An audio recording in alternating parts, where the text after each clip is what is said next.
মিনাল্লাহি শাইয়া ওয়া কিলা দুখুলান নার মা'আদ দাখিলিন। হে বিশ্ববাসী, তোমরা একবার নজর তুলে দেখো স্বামীগুলো কত ভালো। তারা নবী, দুটি নবীর বিবি ছিল খারাপ। সেই নবী দুটিকে, একটা হলো লূত আলাইহিস সালাম আর একটা হলো নূহ আলাইহিস সালাম। এই দুইজনার বিবিকে আল্লাহ বলছেন, হতভাগীরে ও বদনসিব রে, তোদেরকে কেমন স্বামী দিয়েছিলাম। তাহাতা আবদাইনি মিন ইবাদিনা, আমার গোলামের ভিতরে শ্রেষ্ঠ গোলাম দিয়েছিলাম, যা হলো নবী। নবীর মতো চরিত্রবান যুবক পৃথিবীর মাটিতে নাই। তাদের মতো তোদেরকে স্বামী দিয়েছিলাম, তাদের বিছানায় থাকার ক্ষমতা দিয়েছিলাম, আর তাদের বালিশে শোয়ার ক্ষমতা দিয়েছিলাম, তাদের কম্বলে থাকার ভিতরে জীবন দিয়েছিলাম। কিন্তু তোরা তোদের স্বামীকে মেনে নিতে পারলি না। এত হতভাগী তোরা, নবীর বিবি হয়েও নবীকে মেনে নিতে পারলি না।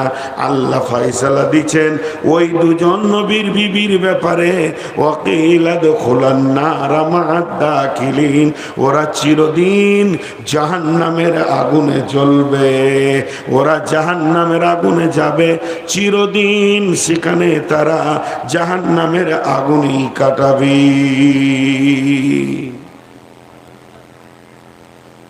নবীর বিবি জান্নাত পেল না, নবীর বিবি জান্নাত পেল না, শেষ। তবে বর্তমানে কোনো মা, কোনো বোন যদি ধারণা করে আমার স্বামী ভালো, নেককার, পরেজগার, তাহাজ্জুদ পড়নেওয়ালা, বড় আলিম, এর জন্য আমি জান্নাতে চলে যাব, জি না, হবে না। নিজের আমল করতে হবে। আল্লাহ কত সুন্দর কোরআনকে সাজিয়েছেন দাম্পত্য জীবনের ব্যাপারে। ঘরের জিন্দেগি, ব্যবসার জিন্দেগি, ঘর কি জিন্দেগি, ঘরের জিন্দেগির উপরে সূরা আহজাবকে আল্লাহ তৈরি করেছেন। ঘরের জিন্দেগির ব্যাপারে আল্লাহ সূরা তাহরিমে গাদা গাদা কথা বলেছেন। আমাদের ঘরের জিন্দেগিটা কোরআন হাদিসের মতো নয়। এই জন্য এত কলহ, বিবাদ, অশান্তি, ফাসাদ লেগে আমরা শেষ হয়ে গেছি। আমাদের ঘরের জিন্দেগি বরবাদ হয়ে আছে। এবার চলেন, স্বামীটা খারাপ, বিবিটা ভালো, স্বামীটা খারাপ, বিবিটা ভালো, ওইটাকে আল্লাহ বলছে এরকম একটা নিদর্শন আমার কোরআনে তোদের জন্য রেখে দিয়েছি। যদি পৃথিবীতে কোনো বিবি, কোনো মহিলা মনে করে আমার স্বামী হলো সুদখোর, আমার স্বামী হলো জুয়ারি, আমার স্বামী হলো খুনি, আমার স্বামী হলো মাতাল, আমার স্বামী হলো লুচ্চা, আমার নসিবটা এত খারাপ, এই রকম একটা জঘন্য ছেলের কাছে আমার জীবনটা কাটাতে হচ্ছে, না জানি আমিও জাহান্নাম চলে যাব। আল্লাহ তাবারাক ওয়া তাআলা বলছেন না, এর জন্য তোমার কোনো মাসুল দিতে হবে না, তুমি কোনো বিপদে পড়বে না। হে আমার বান্দি, তুমি শুনে নাও, তোমার মতো এক হতভাগী বান্দি ছিল, সব থেকে জালেমের স্ত্রী হয়েছিল। কোরআনে ওর থেকে বড় জালেম আর নাই, তার নাম হলো ফিরাউন। ওয়াজারাবাল্লাহু মাসালান লিল্লাযীনা আমানু ইমরাতা ফিরাউনা ইয ক্বালাত রাব্বি ইবনি লি ইনদাকা বাইতান ফিল জান্নাতি ওয়া নাজ্জিনি মিন ফিরাউনা ওয়া আমালিহি ওয়া নাজ্জিনি মিনাল কওমিজ জালিমিন। হে বিশ্ববাসী রে, তোমরা কান করে শুনে নাও, ফিরাউনের দিকে একবার তাকিয়ে দেখো। এ হতভাগা বেঈমান, তাকে যে বিবিটা আমি দিয়েছিলাম আসিয়া, বড় সুন্দর, বড় আল্লাহওয়ালি, তার দোয়া কত কবুল, তাই সে তাকে আল্লাহ বলে মানেনি। ফিরাউন বলল, রে আসিয়া, আমাকে আল্লাহ বলে মেনে নে। আসিয়া উত্তরে বলল, ফিরাউন তুমি শুনে নাও, স্বামী হিসেবে যত দূর কর্তব্য আছে করব, আমি তারপরও আল্লাহ বলে মানব না। ফেরাউন তাকে নির্মম শাস্তি দিল, দৈহিক পীড়ন দিল, তারপরও তাকে ফিরাতে পারল না। একদিকে আসিয়ার বাপ মায়ের দরজা বন্ধ, একদিকে স্বামীর দরজা বন্ধ, তারপরে তাকে কাঁচের ওপরে শুইয়ে দিয়ে বুকে পাথর দিয়ে মারবে ফেরাউন। ফেরাউন বলছে, আসিয়ারে তোকে শেষবারের মতো টাইম দিলাম, তুই আমাকে আল্লাহ বলবি কিনা বল। আসিয়া বলল, না, কোনো দিন হতে পারে না, আমি আল্লাহ বলবো না, স্বামী বলবো, এতটাই শেষ। কিন্তু যখনই বলল না, সঙ্গে সঙ্গে ফেরাউন বলছে, এবার কঠিন মত তোকে চাঁকতে হবে, কঠিন মত গ্রহণ করতে হবে। এমন অবস্থায় আসিয়া বলে ফেললেন, রব্বি বিনিলি ইনদাকা বাইতান ফিল জান্নাত, হে আল্লাহ তোমার জান্নাতে আমার ঘর বানিয়ে দাও। ওয়া নাজ্জিনি মিন ফিরআউনা, আমাকে নাজাত দাও ফিরআউন থেকে, ও আমালিহি, ওর বদ আচরণ থেকে, ওয়া নাজ্জিনি মিনাল কওমিজ জালিমিন, এবং এই জালেম কওম থেকে। আল্লাহ তাবারাক ওয়া তাআলা ওই ফিরআউনের বিবিকে, আসিয়াকে আসমান থেকে, সাত তবক আসমানকে কাঁচের মতো করে দিয়ে জান্নাতের দরজা দেখিয়ে দিয়ে বললেন, আসিয়া রে, আমি আল্লাহর কাছে তোর দরজা খোলা আছে।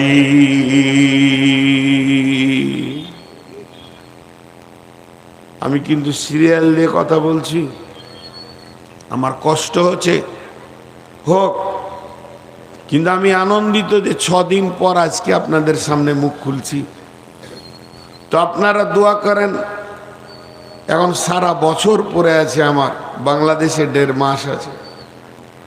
তো দোয়া করেন আল্লাহ যেন শেফায়ে কামেলা আজেলা দান করেন। আর আমি যেভাবে আপনাদেরকে সিরিয়াল দিয়ে কথাগুলো বলছি, একটু ধৈর্য ধরে শুনেন, আল্লাহর হস্তে শুনেন। আসলে মহিলাদের বায়ান আজ থেকে 10 বছর আগে করেছি, মাঝে ছেড়ে দিয়েছি। ইচ্ছা করে করি না, ইচ্ছা করে, মনটা চাই না, মনটা চাই না। তবে আল্লাহর কাছে শুকরিয়া করি, যে বায়ানটা ভাইরাল হয়েছে মহিলাদের ব্যাপারে, এর দ্বিতীয় কোনো বায়ান এখনো আসেনি। জি, আল্লাহ তাবারাক ওয়া তাআলা যে আয়াতগুলো আপনাদের সামনে বলিয়ে নিয়েছেন, একটার পর একটা তাফসীর করব ইনশাআল্লাহ। আপনারা ধৈর্য ধরেন, উঠাউঠি করবেন না। তো ফিরআউনের বিবি আসিয়া জান্নাত চলে গেল, আর নবীর বিবি জাহান্নাম চলে গেল। আল্লাহর কারিশমা দেখেন। তাহলে এখন আপনাদের সামনে কতদূর পর্যন্ত আমি আসতে পারলাম। আল্লাহর সৃষ্টি হলো জুড়া জুড়া। ভালো পুরুষের 8টা গুণ, ভালো মেয়ের 8টা গুণ। দুজনাই যদি দাম্পত্য জীবনে ভালো হয়, তারা চির ইতিহাস পৃথিবীতে রেখে যাবে। আর দুজনার মধ্যে যদি একটা খারাপ হয়, তাদের দাম্পত্য জীবন টিকবে না, অশান্তিতে কাটবে। আর 2টা খারাপ হলে তাদের ইতিহাস রাখার দরকার নাই। কিন্তু মাঝে একটা কথা আপনাদেরকে বলে নি, সেই কথাটা হচ্ছে যে বিশ্বনবী যেদিন আম্মা জান আয়েশাকে নিয়ে, বিশ্বনবী যেদিন আম্মা জান আয়েশাকে নিয়ে বাসর ঘরে গেলেন, একটা রশি, ছোট্ট রশি এক জায়গায় আটকে দিয়ে বললেন, আয়েশা তুমি ওই দিকে ধরো, আমি এইদিকে ধরি, টানো। টানছে, দড়ি কোনো দিকে যায় না, না ডানে যায় না বামে যায়। নবীজি বললেন, আয়েশা ওই দিকটা ছেড়ে দিয়ে তুমি এই দিকে এসো। যখন একদিকে টানতে লাগলো, দড়িটা গুটিয়ে গেল। কি কৌশল ছিল রসুলের, কি গবেষণামূলক তিনি চিন্তা দিতেন মানুষকে। তো আম্মা জান আয়েশাকে বললেন, আয়েশা শোনো, একটা বালিশে 2টো মাথা, একটা দাম্পত্যে 2টো মাথা, 2টি মাথা 2 দিকে টানাটানি করলে তখন মানুষের জীবন কাটবে না। আর 2 জন যদি একমতে চলে, দড়িটা যেমন গুটিয়ে গেল, তোমার আমার পার্থিব জীবন কখন গুটিয়ে যাবে তুমি আমি বুঝতে পারবো না। অতএব দাম্পত্য জীবন একটা ভাইটাল জীবন। আর এই জীবনটার মতো জীবনে যতটা সময় আপনার আমার পার হচ্ছে, দাম্পত্য জীবনের যদি সঙ্গিনী খারাপ হয়, তার মতো দুঃখের জীবন আর নাই। চলেন আল্লাহ তাবারক ওয়া তাআলা বলছেন, আপনি একটু সাইডে বসেন, বারবার এসে এইভাবে বসছেন, আমি এমনিতেই তো আমাকে কষ্ট করে বান রাখতে হচ্ছে, আর হুনু ঝাপা হচ্ছেন, আপনি একটু সাইডে থাকেন, সামনে আসিয়েন না। আল্লাহ তাবারক ওয়া তাআলা বলছেন, আর রিজালু কাওয়ামুনা আলান নিসাই বিমা ফাদ্দালাল্লাহু বা'দাহুম আলা বা'দিন وبما أنفقوا من أموالهم فالصالحات قانتات حافظات للغيب بما حفظ الله والتي تخافون نشوزهن فعظوهن واهجروهن في المضاجع واضربوهن فإن أطعنكم فلا تبغوا عليهن سبيلا إن الله كان عليا كبيرا। এই আয়াতটা আমি ধীরে ধীরে তাফসীর করব, মাঝে একবার আপনাদের মুখের আওয়াজ শুনতে চাইছি। ভাইয়া, যে কটি লোক বসে আছেন, আপনাদের বিরক্ত লাগছে নাকি? একবার বলেন।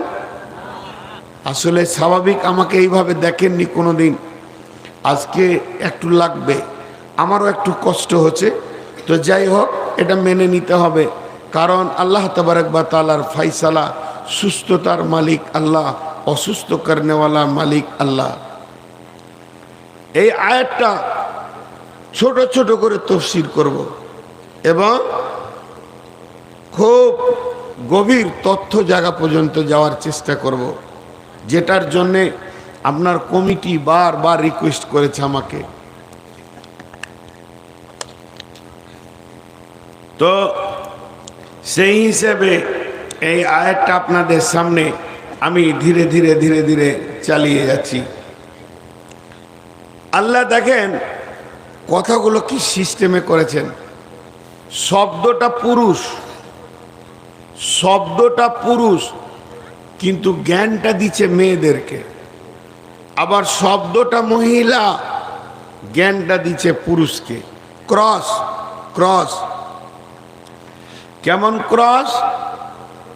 যেমন একটা উদাহরণ দিই, দুইজন লোক এখানে দাঁড়িয়ে দাঁড়িয়ে গল্প করছে, গল্প করছে, আপনি পেরিয়ে গেলেন, আপনার কানে একটা শব্দ পড়ল, কেউ বলল যে আমার শালিটা ভালো মাইন্ডের মেয়ে নয়। তো শালিটা মেয়ে ভালো নয়, তাহলে কথা কার চলছে? মহিলার কথা চলছে, যদিও গল্প করছে পুরুষে। কারণ শালি এই আত্মীয়তা মেয়েদের কোনোদিন হয় না, পুরুষের শালি হয়। মেয়েদের দেওয়ার হয়, পুরুষের হয় না, যদিও আত্মীয়তা পুরুষ, কিন্তু সম্পর্ক হচ্ছে মহিলার সঙ্গে। তো ঠিক ওই রকম ধরনের আল্লাহ তাবারক ওয়া তাআলা বলছেন, শব্দ বের করছেন পুরুষ, কিন্তু ওসিয়ত করছেন মেয়েদেরকে। তো প্রথমে আল্লাহ মেয়েদেরকে বলছেন, বিধায় মা বোনদেরকে আমি বলবো আপনারা একটু কান করেন। কি বলছেন? বিসমিল্লাহির রহমানির রহিম। আর রিজালু কাওয়ামুনা আলান নিসাই। আরেকবার বলছি, হে আমার মা, ওরে আমার বোন, ওরে আমার বেটি, একটু ধৈর্য ধরে শুনেন আল্লাহ কি বলছেন। আর রিজালু কাওয়ামুনা আলান নিসাই, পৃথিবীর বুকে যত পুরুষ আছে আল্লাহ তাবারক ওয়া তাআলা পুরুষকে বানিয়েছেন। পুরুষ হলো নেতা, এই স্বাধীন জিন্দেগিতে থাকবে। আল্লাহ তাবারক ওয়া তাআলা মহিলাদেরকে বলছেন, হে মহিলার দল, পৃথিবীর পুরুষেরা তোমাদের ওপরে নেতৃত্ব দেবে, তোমাদের ওপরে কর্তৃত্ব করবে, এবং তোমরা সেই পুরুষের অধীনস্থে নিজের জীবনটাকে কাটাবে। নারী কোনোদিন নেত্রী হতে পারে না, নারী কোনোদিন নেতৃত্বের গদিতে বসতে পারে না। আল্লাহ তাবারাক ওয়া তাআলা নারী নেতৃত্ব দেননি, পুরুষকে নেতা বানিয়েছেন।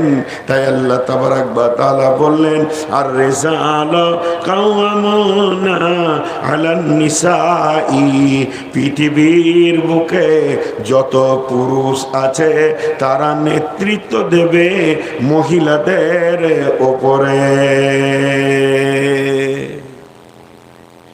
বাস, তাহলে পুরুষরা তো এবার ফুলে গেল, আমরা নেতা।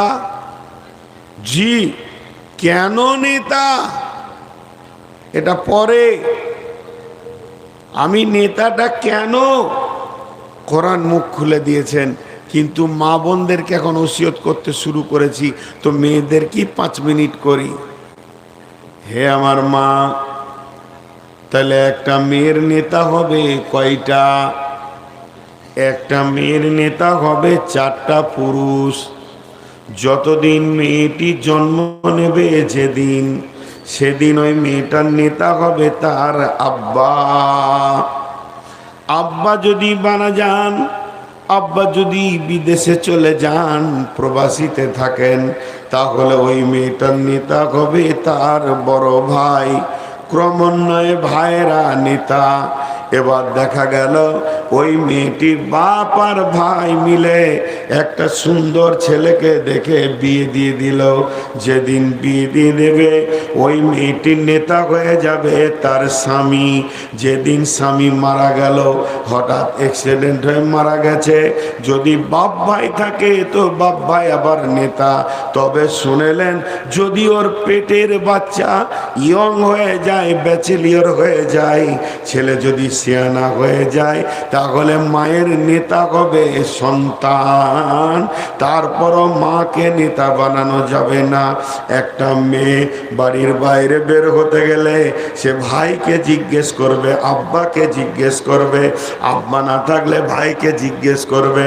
ভাই বাপ যেদিন বিয়ে দিয়ে দেবে, স্বামীর বিনা হুকুমে সে চলতে পারবে না।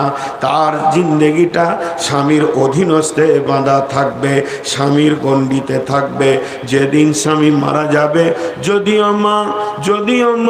যদিও মা কোরআন আর হাদিস বারবার বলেছেন, অবিল ওয়ালিদাইনি ইহসানা, তোমরা মা বাপের উপরে ইহসানি করো, মা বাপকে ধুমকে কথা বলিও না। ফালা তাকুল্লাহুমা উফিউ, আর তোমার মা বাপের কথাই উফ বলিও না। অতএব যদিও মা বলে কি হবে, বেটার বিনা হুকুমে মা বাড়ির বাইরে যেতে পারে না। বেটার বিনা হুকুমে মা বিয়ে বাড়ি যেতে পারে না, মরা বাড়ি যেতে পারে না। সে যদি নিয়ত করে বাপ ভাইয়ের বাড়ি বেড়াতে যাব, তাও বেটার হুকুমের বাইরে যেতে পারবে না। তার কারণ তার নেতা হয়ে গেছে বেটা।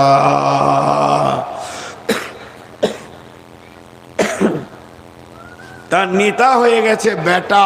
বেটার হুকুমের বাইরে তার যাওয়ার কোনো ক্ষমতা নাই, যাওয়ার ক্ষমতা নাই। এবার নারীটাকে 1 মিনিটের জন্য গাড়ি মনে করেলেন, গাড়ি। আর এই গাড়িতে একটা কাগজ থাকে, সেই কাগজটার নাম হলো ব্লু বুক। ব্লু বুকটা কি?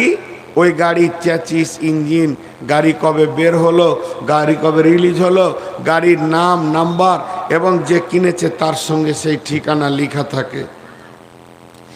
যখন কোনো গাড়ি রোডে অ্যাক্সিডেন্ট করবে, ওই গাড়িটা কোর্টে টেনে নিয়ে চলে যাবে, থানাতে টেনে নিয়ে চলে যাবে, ওই গাড়ির বিচার হবে।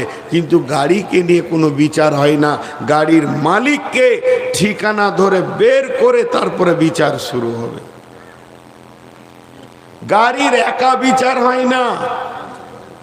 কিন্তু গাড়ির মালিক যদি কাউকে থাপ্পড় মেরে থাকে, তার জন্য তাকে একা নিয়ে বিচার হবে। কিন্তু গাড়ি যদি অ্যাক্সিডেন্ট করে থাকে, ওই গাড়ি আর সেই গাড়ির মালিক একসঙ্গে হবে, তারপরে বিচার শুরু হবে। হে আমার বাপ ভাই, আল্লাহর রাস্তে শুনেন, যদি যেদিন কিয়ামত হবে, পুরুষের বিচার যখন শুরু হয়ে যাবে, পুরুষের বিচার আল্লাহ করবেন। কিন্তু যখন কোনো মেয়ের বিচার শুরু হবে, কোনো নারীর বিচার শুরু হবে, তখন ওই মেয়েটার বিচার একা হবে না। ওই মেয়েটার বিচারের সময় আল্লাহ তাবারক ওয়া তাআলা তার মালিককে ডাকবে। যদি কোনো মেয়ে যুবতী অবস্থায় গুনাহ করে থাকে, তার বাপকে ভাইকে ডেকে তার বিচার হবে। যদি কোনো মেয়ে বিয়ে করার পর গুনাহ করে, তার স্বামীকে কিয়ামতের মাঠে ডেকে বিচার শুরু হবে। যদি কোনো মেয়ে স্বামী মারা গেছে, বেটার জামানায় গুনাহ করে, তারপরও বেটাকে ডেকে মায়ের বিচার হবে।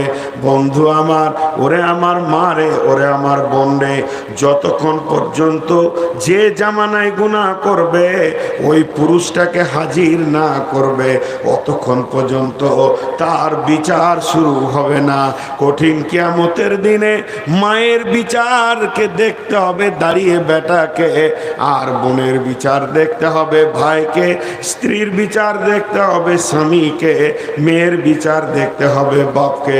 এর জন্য একজন মুফাসসির লিখেছেন, যখন কোনো মেয়েকে জাহান্নামে ফেলা হবে, তার গলাতে 4টা পুরুষকে বেঁধে দেয়া হবে।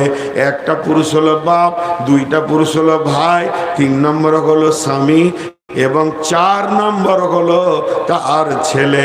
আবার যদি কোনো পুরুষ জাহান্নামে যায়, এমনও হতে পারে যে তার গলায় 4খানা নারীকে বেঁধে দেওয়া হবে।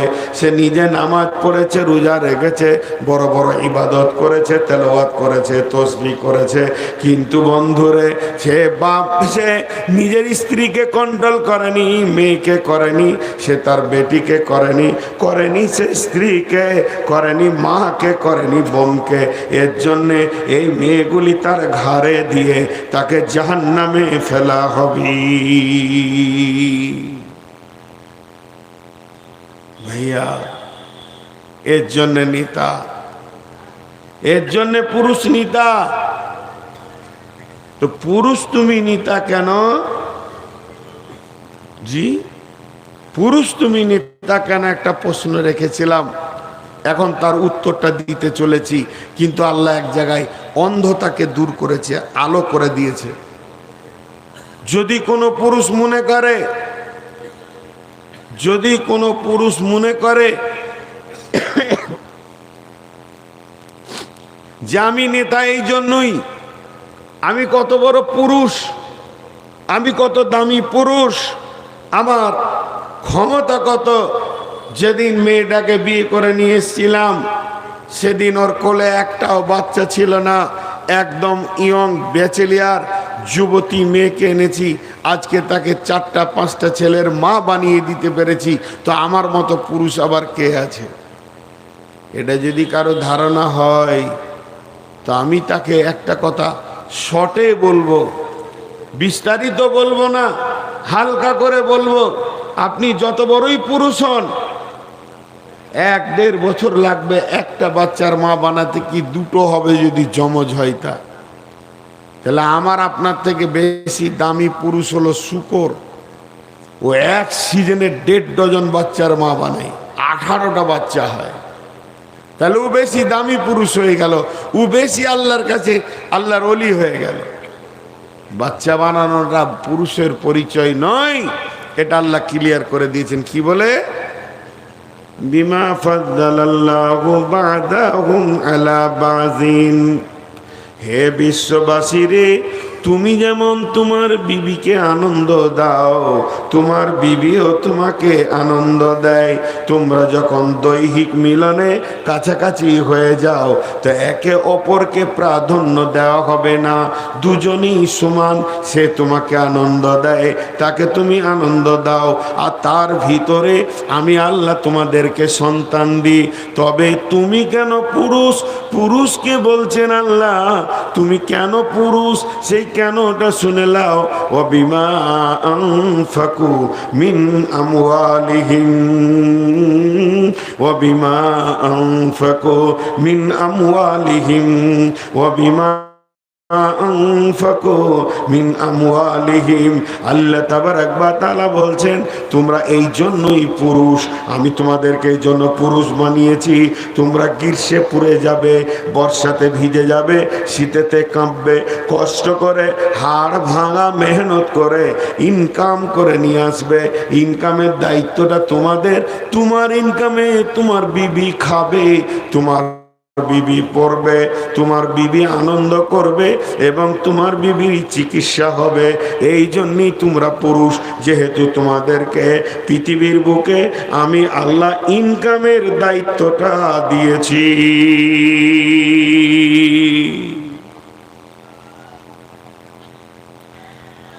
আমাকে একজন উচ্চ শিক্ষিত মানুষ, বাংলা উচ্চ শিক্ষিত মানুষ একটা প্রশ্ন করেছিলেন যে রে বাবা, কোরআনে কোথাও আছে যে বিয়েতে পণ নেওয়া যাবে না, যৌতুক নেওয়া যাবে না মেয়ের বাপ মায়ের কাছ থেকে? সরাসরি এরকম কিছু আছে? তা তো খুঁজে পাই না, হাদিসে বলে তাতেও পাই না। তাহলে জি, তাহলে রাস্তাটা বলি। 2 বিঘা জমি, উদাহরণটা মন দিয়ে শুনেন। আপনারা 2 ভাই, আব্বা গিয়ে বলল, মাঝে একটা দাগ দিয়ে বড়কে বলছে তুই এইটা নিবি, দিয়ে চলে এলো। বড়কে বলল তুই এইটা নিবি, দিয়ে চলে এলো। তাহলে যে বাম দিকটা থেকে গেল, ডান দিকে যেটা থেকে গেল, ওইটা যে ছোটর, এটা কোনো বুঝতে অসুবিধা আছে? আরামসে বোঝা যাচ্ছে যে একটা জমিকে 2টা ভাগ করে দিয়ে একজনকে বলল তুই এইটা নিবি, আর একটা চুপ থাকলো, মানে ওইটা ওর। আল্লাহ বলছেন তোমার ইনকামে তোমার বিবি খাবে, তার কাছে পয়সার আছে, তুমি কি করো? আর নবীজি বলছেন তুমি মহারানা দিয়ে হারাম মেয়েটাকে হালাল করে নিয়ে এসো। তাহলে আবার পণের কথা কোথায় আসবে? টাকা তো তোমাকেই বের করতে হবে। কিন্তু ঘটনা উল্টো। ঘটনা উল্টো মানে টাকাও বিবিও নিব, টাকাও নিব, বিবিও নিব, ভালো বউ চাই, ভালো টাকাও চাই। আল্লাহ তাবারাক ওয়া তাআলা তো এটা কোরআনে বলেননি? কোরআনে বলেছেন ওয়াবিমা আনফাকু মিন আমওয়ালিহিম। গোলাম, তুমি তোমার বউকে নিয়ে এসো, শ্বশুর বাড়িতে তুমি চলে যাও, তারপরে তাকে মহারানা দেবে। নবীজি বলছেন মহারানা দেওয়ার পর ওই মেয়েটা তোমার জন্যে হারাম ছিল, তার গায়ে তুমি হাত দিতে পারবে না, তাকে তুমি কথা বলতে পারবে না। কিন্তু যখনই তুমি মহারানাটা দিয়ে দিলে, মেয়েটা তোমার জন্যে হালাল হয়ে গেল।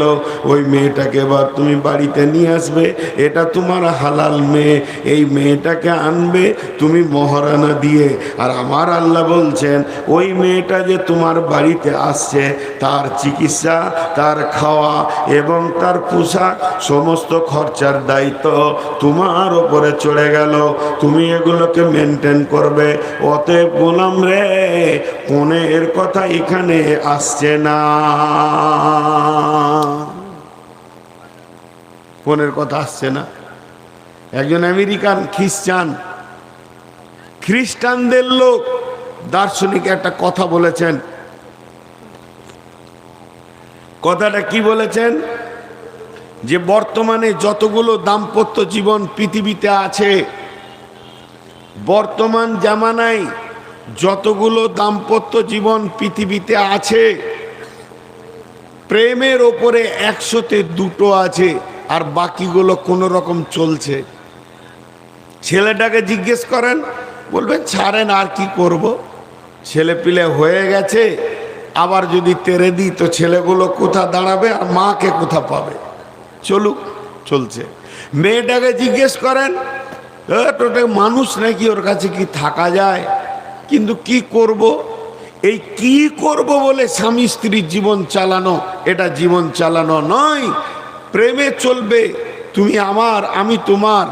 আল্লাহ তাবারাক ওয়া তাআলা স্বামী স্ত্রীর ব্যাপারে কত সুন্দর ছন্দ দিয়েছেন কোরআনে, হুন্না লিবাসুল লাকুম ওয়া আনতুম লিবাসুল লাহুন্না। কিন্তু সেদিকে কোনো মেল হচ্ছে না।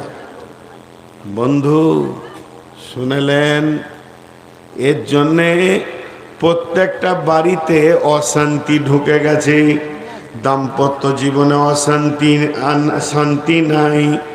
যে মেয়েগুলি নতুন বউ হয়ে আসছে, শ্বশুর শাশুড়িকে ভালোবাসছে না, বরং মা বাপকে ভালোবাসছে। 3 নম্বর যে বাচ্চাগুলো হচ্ছে, এই বাচ্চাগুলো চাচাকে ফুপুকে চিনছে না, বরং খালাকে মামাকে চিনছে। সমস্ত জিনিস যেন পাল্টে গেছে। কোন স্ত্রীর কাছে স্বামী শান্তির বার্তা নিয়ে জিন্দেগি কাটাতে পারছে না। তার কারণটা কি? তার কারণটা হলো পণ। আজ থেকে 15-20 বছর আগে মুর্শিদাবাদ জেলাতে পণ ছিল না। 20 বছর আগে ছিল না, বর্ধমানে ছিল। আমরা জন্ম থেকে দেখে আসছি, কিন্তু এখন সব হয়ে গেছে। জি, এবার এই জায়গাটা একটু আপনারা ধৈর্য ধরবেন। পণ এমন একটা জিনিস, আমি ডাক্তারখানা গেলাম, ডাক্তারকে গিয়ে বলছি, স্যার ঘন ঘন পেশাব হচ্ছে, 1 নম্বর। 2 নম্বর, স্যার মাথা চক্কর দিছে। 3 নম্বর, ঘুম হয় না। 4 নম্বর, এনার্জি লস হয়ে গেছে, মনে শান্তি পাই না। 1 নম্বর মনে শান্তি পাই না, 2 নম্বরে ঘুম হয় না, 3 নম্বরে ঘন ঘন পেশাব, 4 নম্বরে আপনার কিনা ঘুম, এনার্জি লস। এই 4টা রোগের কথা যখন আমি বললাম, তো ডাক্তার আমাকে উত্তরে বলছে, তোমার ডায়াবেটিস হয়েছে, মানে সুগার হয়েছে। সুগার এমন একটা রোগ, সুগার এমন একটা ব্যাধি যে দেহের ভিতরে ঢুকবে ও একা, নাম হচ্ছে সুগার। 4টা কাজ চালাবে, ঘন ঘন পেশাব হবে, ঘুম হবে না, খেতে ভালো লাগবে না, এনার্জি লস হয়ে যাবে। এবার 4খানা জিনিস একাই চালাচ্ছে, এমন একটা জিনিস ঢুকেছে। তেমনি বন্ধুরে, প্রত্যেকটা ফ্যামিলিতে শান্তি নাই, মা বাপকে ভালোবাসছে না ছেলেরা। 3 নম্বরে ছোট ছোট বাচ্চাগুলো নানাকে যত চিনছে, খালাকে মামাকে চিনছে, তত চাচাকে ফুপুকে চিনছে না। আর প্রত্যেকটা স্বামী তার স্ত্রীর কাছ থেকে প্রেম পাচ্ছে না।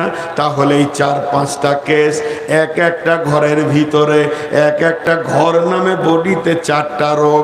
1 নম্বরের রোগ হচ্ছে স্ত্রীর কাছ থেকে স্বামী প্রেম পাচ্ছে না। 2 নম্বর রোগ হচ্ছে বউ মায়ের কাছ থেকে শ্বশুর শাশুড়ি শান্তি পাচ্ছে না। 3 নম্বর রোগ হচ্ছে ছেলের কাছ থেকে বাপ মা ভালো ব্যবহার পাচ্ছে না। 4 নম্বরে ছোট ছোট ছেলেগুলো সব নানা মামা আর খালাকে চিনছে, চাচাকে ফুপিকে চিনছে না। তাহলে এক একটা ফ্যামিলিতে এই যে 4টা রোগ ঢুকেছে, তার কারণ কি? বড় বড় দার্শনিকরা বলছেন তার কারণ হলো বিয়েতে পণ। এই পণটা এমন একটা সুগারের মতো রোগ, যে ফ্যামিলিতে পণ ঢুকে গেছে, সেই ফ্যামিলিতে 4টা অশান্তি ঢুকে গেছে। এখানে 500 লোক বসে আছেন, যে শরীরে আপনার কিনা সুগার ঢুকে যাবে, ওই শরীরে 4খানা অশান্তি ঢুকে যাবে। আর যে শরীরে সুগার নাই, সেই শরীরে কোনো অশান্তি নাই। তেমনি পণ এমন একটা জিনিস, যে শরীরে পণ ঢুকে যাবে, ওই শরীরটা এমন, যে ঘরে পণ ঢুকে যাবে, যে দাম্পত্য জীবনে পণ ঢুকে যাবে, ওই সংসারটা ওই রকমই 4খানা কষ্ট পাবি।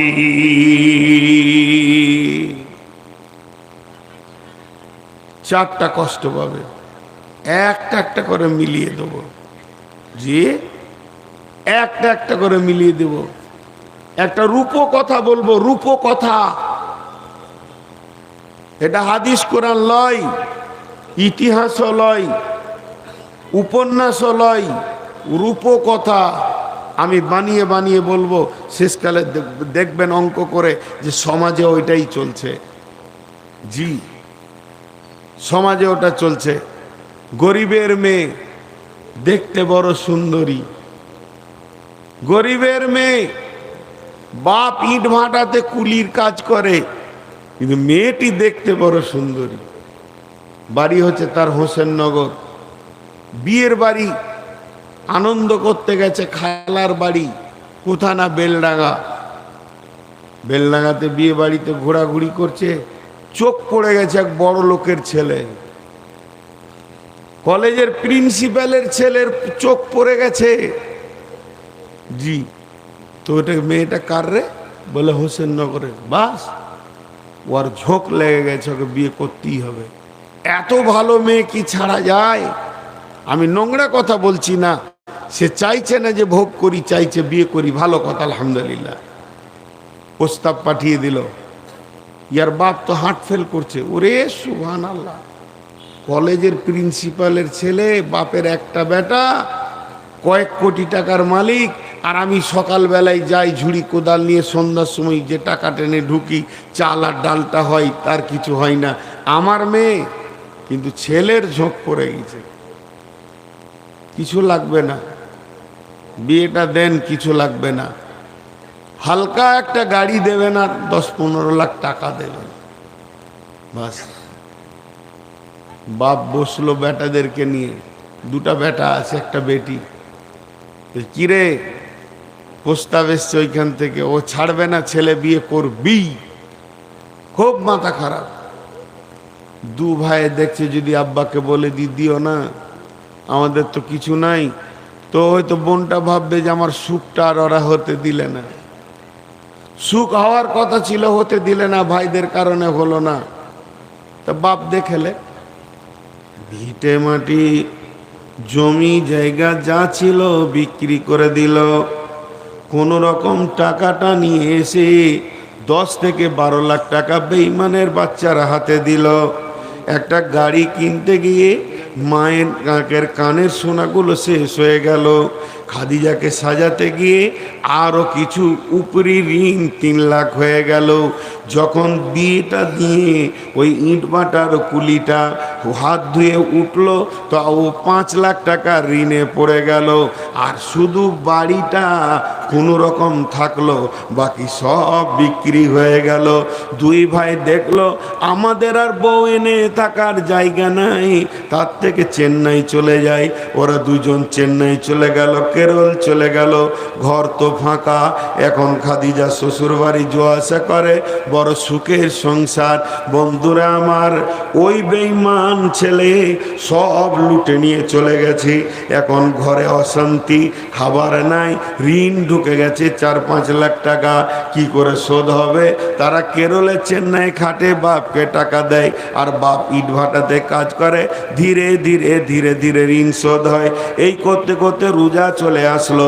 এমন রোজা চলছে, 1 কেজি মাংস কেনার ক্ষমতা খাদিজার আব্বার নাই, কারণ সে মেয়ের বিয়ে দিতে গিয়ে ভিখারি হয়ে গেছে।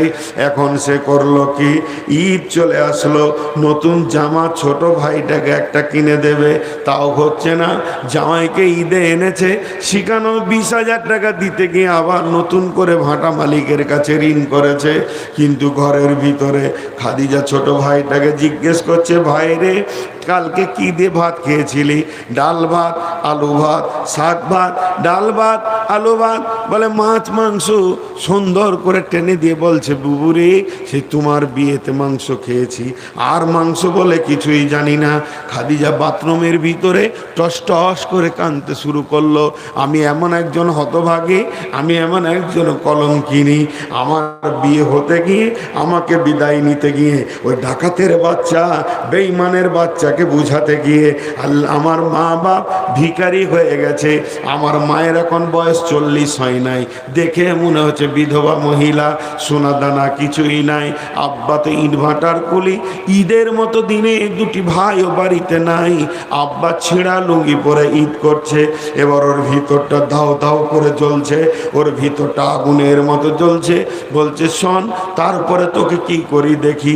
এরপরে ঈদ হয়ে যাওয়ার 5 দিন পরে খাদিজা ভাতিজা আবার গেল শ্বশুর বাড়ি। শ্বশুর বাড়িতে শুয়ে আছে, স্বামী অনেক রাত্রিতে এসে ঢুকেছে, এসে কত আনন্দ করবে, কিন্তু বলছে শোনো, তুমি আমার বাপের 12 লাখ টাকার হিসাবটা আমাকে দাও, গাড়ির হিসাবটা দাও, কি করেছো টাকাগুলো, যদি হিসাব না দিতে পারো এ ব্যাপারে আমার মাথা গরম হয়ে গেছে। আমার বাপ ঈদের দিনে নতুন লুঙ্গি পাবে না, আর তোমার বাপ প্রতিদিন 3টে করে লুঙ্গি চেঞ্জ করবে আর আমাকে ধুতে হবে, এটা আমি কোনোদিন মেনে নিতে পারবো না।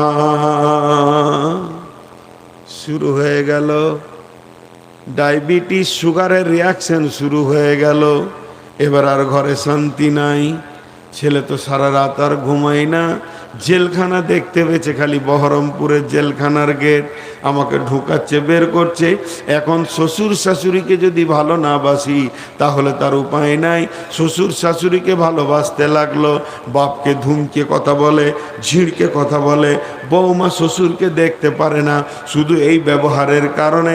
কোন এমন একটা জিনিস শান্তির জায়গায় অশান্তি ঢুকিয়ে দেবে।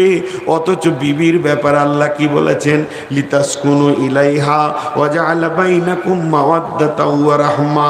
হে বিশ্ববাসীরে, তোমার জীবনের শান্তি, তোমার প্রেম প্রীতি ভালোবাসা, তোমার চয়ন সুতুন, তোমার উত্তালকে থামিয়ে দেওয়ার মতো মেশিনটা আমি বানিয়েছি তোমার বিবিকে। তুমি তার কাছে যাও, দেখো তোমাকে প্লিজ করে দেবে।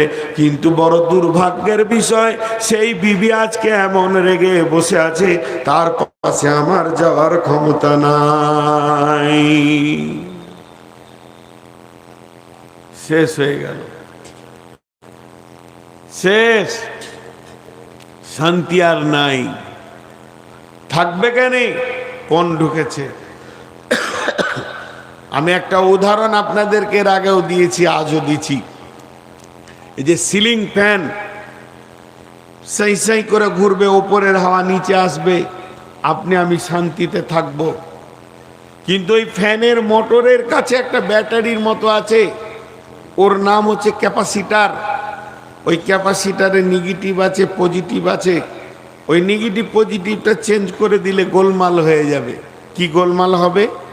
নেগেটিভের তারটা পজিটিভে, আর পজিটিভের তারটা যদি নেগেটিভে দেন, ফ্যানটা ঘোরার কথা ছিল এই দিকে, ফ্যান ঘুরতে শুরু করবে এই দিকে। তখন ওপরের হাওয়া নিচে আসা বাদ দিয়ে নিচের হাওয়া ওপর দিকে যাবে। লুঙ্গিটা না ধরলে সব বেজ্জতি হয়ে যাবে।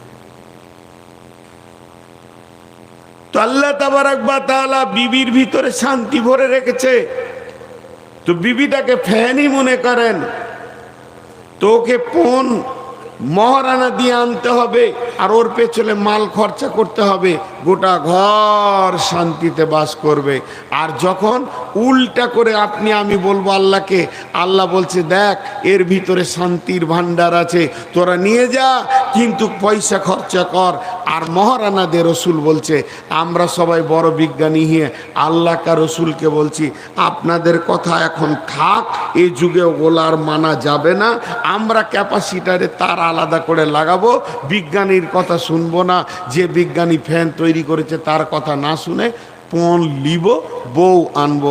আল্লাহ বলছে লুঙ্গি সামলাবি যা, নাই তোর বংশকে জেলে ভরবে। হয়ে গেছে ঘটনা, হয়ে গেছে।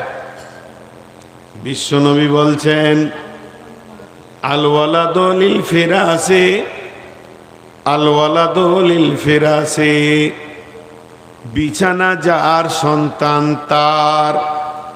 আর একবার বলছি, বিশ্বনবী বলছেন আল ওয়ালাদু লিল ফিরাসে, বিছানা যার সন্তান তার।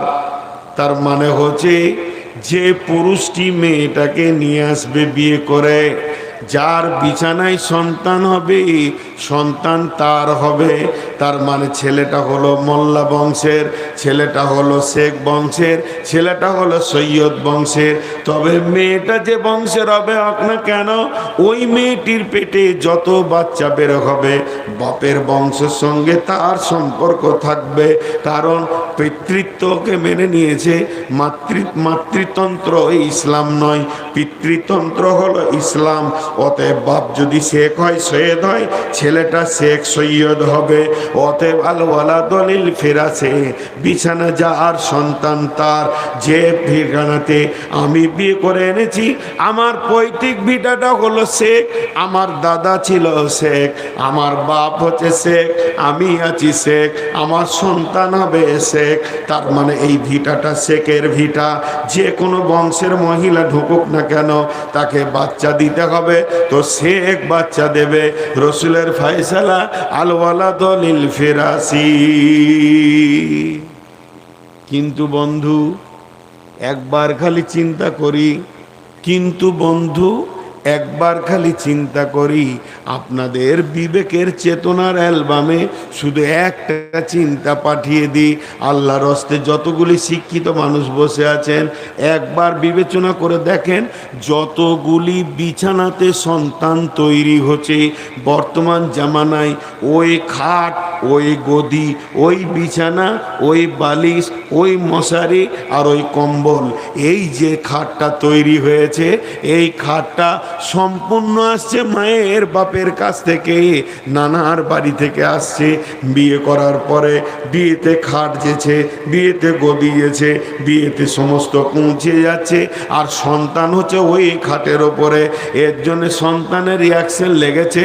বর্তমানে সন্তানরা চাচা ফুপুর ওপরে মায়া করে না, এদের ভালোবাসা দেয় না, সমস্ত ভালোবাসা জড়িয়ে যাচ্ছে আপনার কিনা খালা মামার দিকে।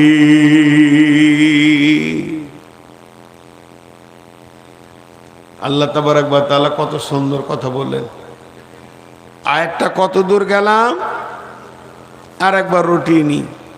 আল্লাহ তাবারক ওয়া তাআলা বলছেন, আর রিজালু কাওয়ামুনা আলান নিসা, হে মহিলার দল, তোমাদের উপরে নেতৃত্ব দেবে পুরুষেরা, তোমরা পুরুষের অধীনস্থে জীবন কাটাবে।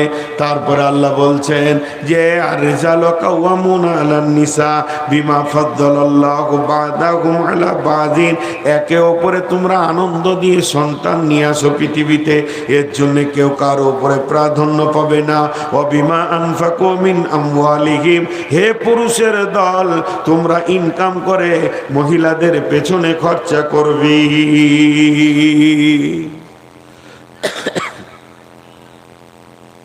এবার আল্লাহ মহিলাদেরকে বলছেন, এতক্ষণ পুরুষদেরকে বললেন তোমরা খরচা করবে, ওদের কাছে খরচা নেবে না। এবার আল্লাহ মহিলাদেরকে বলছেন, এ মেয়েদের দল, যারা এখানে মহিলা রয়েছেন, বিশেষ করে আজকের জালসাতে যারা আমার বৌমা রয়েছেন, যারা আমার মেয়ের বয়সে রয়েছেন, যারা এখনো দাম্পত্য জীবনের ইয়ং ব্যাচেলিয়ার রয়েছেন, তাদেরকে খাস করে বলছি, যদি আপনি চান যে আমি যে এলাকার বৌমা হয়েছি বা বৌমা হব, সেখানে আমার নাম থাকবে, তারা আমাকে ভালোবাসবে, ওই ফ্যামিলিতে আমি একজন দামি মহিলা হিসেবে পরিচয় দিব, তাহলে আপনার ভিতরে তিনখানা গুণ থাকতে হবে। আল্লাহ তাবারক ওয়া তাআলা বলছেন, ফাসসালিহাতুন কানিতাতুন হাফিজাতুন লিল গায়বি বিমা হাফিজাল্লাহ, ফাসসালিহাতুন কানিতাতুন হাফিজাতুন লিল গায়বি বিমা হাফিজাল্লাহ। তোমরা সালেহা হয়ে যাও, তোমরা কানিতা হয়ে যাও, তোমরা হাফিজা হয়ে যাও, যেটা অদৃশ্যের ভিতরে আল্লাহ তোমাদেরকে হিফাজত করতে বলেছে, এটা তোমরা হিফাজত করনে ওয়ালি হয়ে যাও।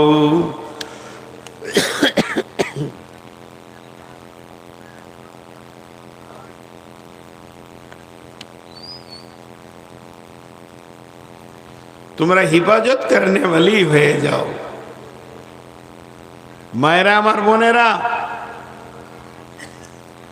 যে মেয়ের ভিতরে তিনটে গুণ থাকবে, যে মেয়েটি তিনটে গুণে গুণান্বিত হবে, ওই মেয়েটি এলাকায়, শ্বশুর বাড়িতে, সব জায়গায় শান্তির বার্তা নিয়ে বাস করবে। সেই তিনটি গুণ কি? ফাসলিয়াতুন কানিতাতুন হাফিজাতুন লিল গায়বি বিমা হাফিজাল্লাহ। তোমরা সলেহা হয়ে যাও। সলেহা কি? নেককার হতে হবে, পরেশগার হতে হবে। যারা বড় বড় মুফাসসির তারা বলছেন সল্লাত খামসাহা সামাত সাহারা সানাত ফরজাহা আতাত বালাহা, 5 ওয়াক্ত নামাজ পড়নে वाली হতে হবে, রোজা রাখনে वाली হতে হবে, পর্দায় থাকনে वाली হতে হবে এবং স্বামীর ইতাআত করনে वाली হতে হবে। এই 4টা গুণে যখন গুণান্বিত হয়ে যাবে, এই 4টা গুণে যখন গুণান্বিত হয়ে যাবে, তুমি তখন আল্লাহর খাতাতে সলেহা বলে পরিচিতি পাবি। তোমরা সলেহা হয়ে যাও। জি, তোমরা সলেহা হয়ে যাও। হে আমার মা, হে আমার বোন, সলেহা কাকে বলে? সলেহা মানে পরেশগার, দিনদার, আল্লাহ ওয়ালি। 4টা গুণ যে মেয়ের ভিতরে আছে সে সলেহা। নাম্বার 2, তোমরা কানেতা হয়ে যাও। কানেতা মানে অল্পে সন্তুষ্টি হয়ে যাও। কানেতা মানে যেমন তোমার স্বামী তোমাকে এনে দেবে সাদা মোটা, যেমন তোমাকে তোমার স্বামী দিতে পারবে এর ওপরেই তুমি রাজি খুশি হয়ে যাও, কানেতা হয়ে যাও। খবরদার স্বামীর ওপরে বেশি দাবি করিও না। এই বেশি দাবি করতে গিয়ে রসুলের সঙ্গে রসুলের বিবিদের 1 মাসের কথা বন্ধ ছিল আমার বোন আমার। অতএব ওই বিবিটা, ওই মেয়েটা মানে কানেতা। স্বামী যেমন সাদা মোটা এনে দেবে এর ওপরই সে সন্তুষ্ট হয়ে যাবি।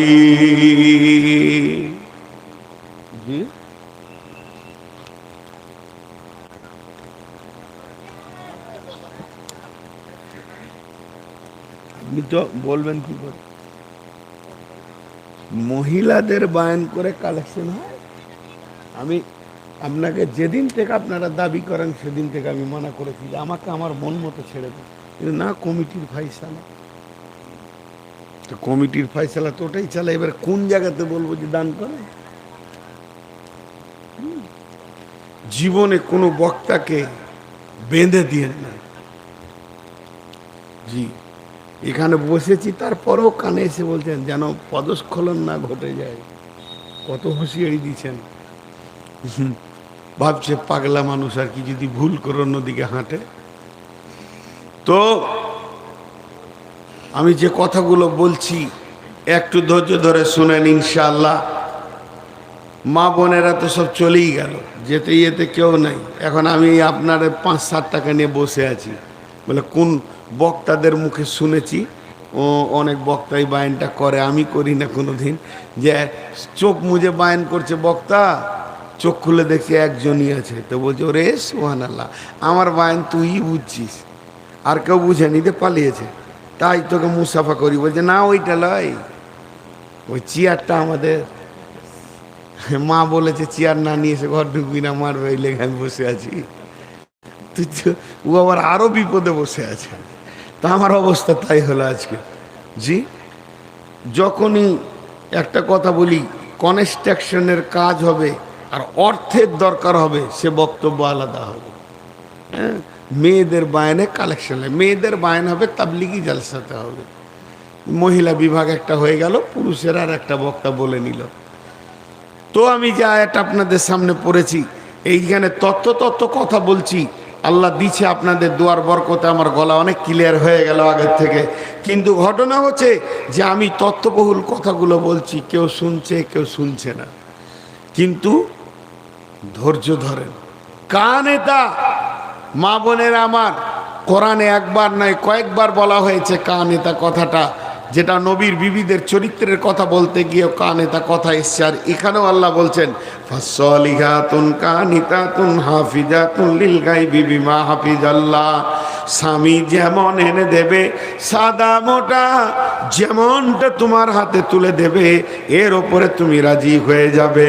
তাহলে মেয়েদের তিনটে গুণ, 1 নম্বর হলো সলেহা, 2 নম্বর হলো কানেতা, 3 নম্বর আল্লাহ বলছেন ওয়াল হাফিজুনা লিল গায়বি বিমা হাফিজাল্লাহ।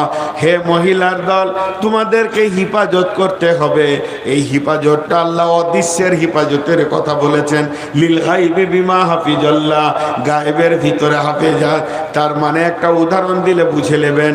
আমার বাড়ি বর্ধমান, আমার স্ত্রী আছে বর্ধমানে, আমি এসছি মুর্শিদাবাদে। এখন আমার ঘরে তার কাছে 3খানা মাল রয়েছে, সেই 3টে মালের হিফাজত আল্লাহ করতে বলেছেন। 1 নম্বরে আমার ঘরে টাকা পয়সা সোনা দানা যাই কিছু আছে আনাজ, আমার বিনা হুকুমে সে কাউকে দিতে পারে না, বাব্বাইকে দিতে পারে না, আত্মীয় স্বজনকে দিতে পারে না, ভিখারিকে দিতে পারে না, দান করতে পারে না। আমার হুকুম দেওয়া থাকলে অতটা পরিমাণে সে দান করবে, এই মালটা হিফাজত করতে হবে। 2 নম্বরে যে মেয়েটিকে আমি বর্ধমানে রেখে এসেছি, ওর মাথার চুল থেকে পা পর্যন্ত এটা আমার বডি, এটা তার বডি নয়। এই বডিটা দিয়ে অন্য কোনো পুরুষকে সে আনন্দ দিতে পারে না, গল্প করতে পারে না, হাসাহাসি করতে পারে না। এই বডিটারও হিফাজত করতে হবে, অর্থাৎ পর্দায় চলে যেতে হবে। 3 নম্বরে একটা পুরুষ যখন সে দৈহিক মিলনে স্বামী স্ত্রীর কাছে চলে যায়, তার অমূল্য ধনটা স্ত্রীর পেটে চলে যায়, এটাকে নষ্ট করা যাবে না। ওষুধ খাইয়ে এটাকে নষ্ট করে দিব। স্বামীকে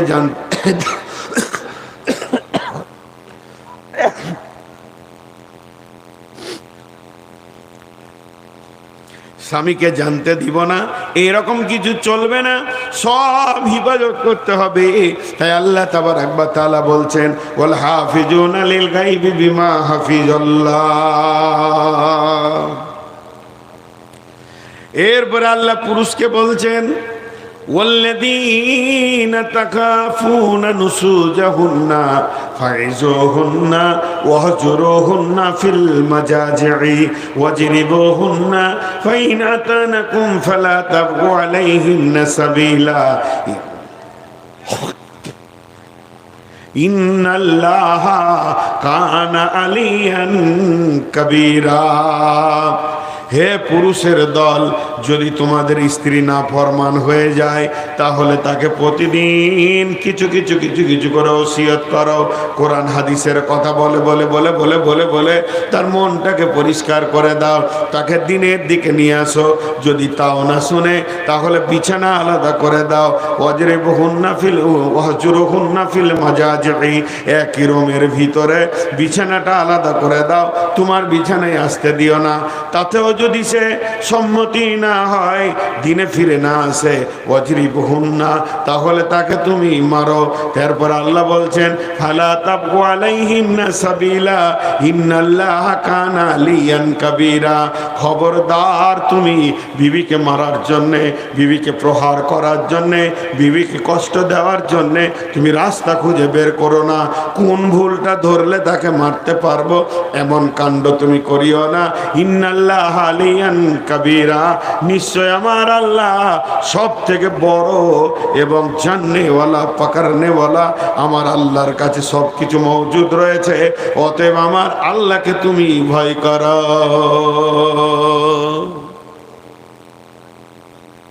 জি ভাই, দুটি ছোট ছোট কথা বলি। প্রথম থেকে নিয়ে যতগুলো বক্তব্য দিলাম আমি ছোট ছোট 2 মিনিটে ছেড়ে দিচ্ছি।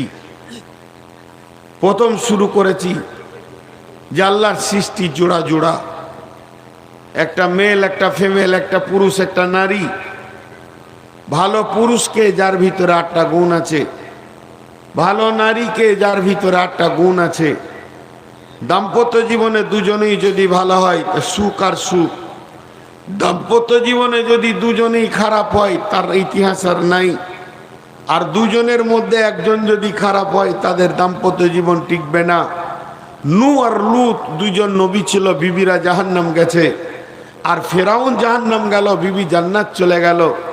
আল্লাহ তাবারাক ওয়া তাআলা কোনো পুরুষের জন্য তার স্ত্রীকে জান্নাত বা জাহান্নাম দেবে না। তারপরে আমি বলেছি এই দাম্পত্য জীবনের সারা বিশ্বের যত পুরুষ রয়েছে, যত পুরুষ মা, যত পুরুষ রয়েছে, তারা তাদের বেটি, তাদের মা, তাদের বোন এবং তাদের মেয়ের উপরে তারা কর্তৃত্ব দেবে, নেতৃত্ব দেবে। তাদেরকে নেতা বানানো হয়েছে, তারা তাদেরকে গাইড করবে, এরা এদের অধীনস্থে নিজের জীবনকে কাটাবে। আর এরা কেন পুরুষ না, এরা ইনকাম করে নিয়ে এসে এদের পেছনে খরচা করবে, তার জন্য পুরুষ। শুধু তাই নয়, আল্লাহ তাবারাক ওয়া তাআলা মেয়েদেরকে বলল, সাবধান, তোমরা সলেহা হয়ে যাও, কানেতা হয়ে যাও এবং হিফাজত করনেওয়ালি হয়ে যাও, যেটা গায়েবে তোমাদেরকে হিফাজত করতে হবে। পুরুষদেরকে বলল, তোমরা তোমাদের স্বামীদের, স্ত্রীদেরকে ছোট ছোট ওসিয়ত করে দিনের দিকে ফিরে নিয়ে এসো। যদি না আসে বিছানায় উঠতে দিও না, তাতেও যদি সে না বুঝে তাহলে তাকে মারতে পারো। এরপর আল্লাহ বললেন, অযথা মারার জন্য রাস্তা খুঁজিও না, তোমার আল্লাহ বড় খবর রাখনেওয়ালা। টোটাল বক্তব্য এটা হলো।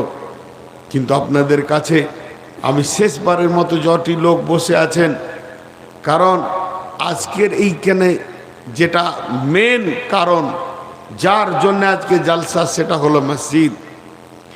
মসজিদটা কি, শুধু মসজিদ কি আর কেন, এর উপর আমার একটা বক্তব্য আছে। এবছর নতুন, যদি কোনোদিন ইউটিউবে বা ফেসবুকে পেয়ে থাকেন তো দেখবেন, মসজিদ কি, মসজিদ কেন।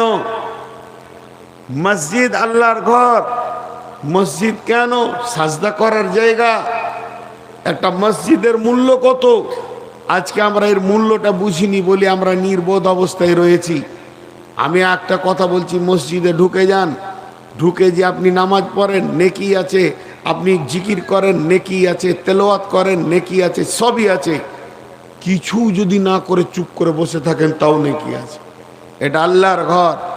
আর আল্লাহ তাবারাক ওয়া তাআলা এই মসজিদের ব্যাপারে বলেছেন, ফালিয়াবুদু রাব্বা হাদাল বাইত, তোরা এই ঘরের মাবুদের ইবাদত কর, আল্লাযী আত'আমাহুম মিন জু'ইন ওয়া আমানাহুম মিন খাউফ। পৃথিবীতে এমন একটা অফিস দেখিয়ে দেন, সিপিএমের অফিস, কংগ্রেসের অফিস, তৃণমূলের অফিস, বিজেপির অফিস, এসোসিয়ের অফিস, আরএসপির অফিস, যে তারা সেখান থেকে ডাকছে শান্তি নিবিতা আয়, কিন্তু কেউ দিতে পারবে না।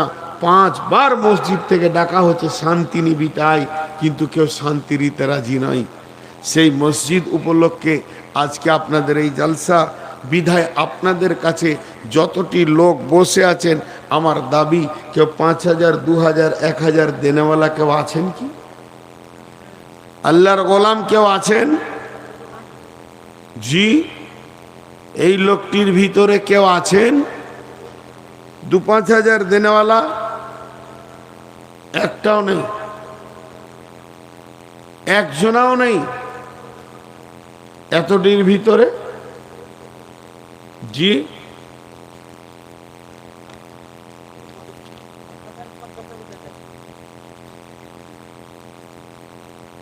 ওনাকে তো 5000-এর বেশি। হাল খারাপ। আচ্ছা দেখেন, কই তো ডাকেন, আগে কোথায় আছো? তারিকুল ইসলাম কই? তারিকুল ইসলাম ভাই আছেন না চলে গেছেন? যদি আসার মতো হয় তো একবার আসেন, আর আসার মতো না হলে দাবিটা শুনেন, ওটা 50 করে দেন। কত দিয়েছে? 40, 50 দিয়ে দেবে ইনশাল্লাহ। সকালে 10।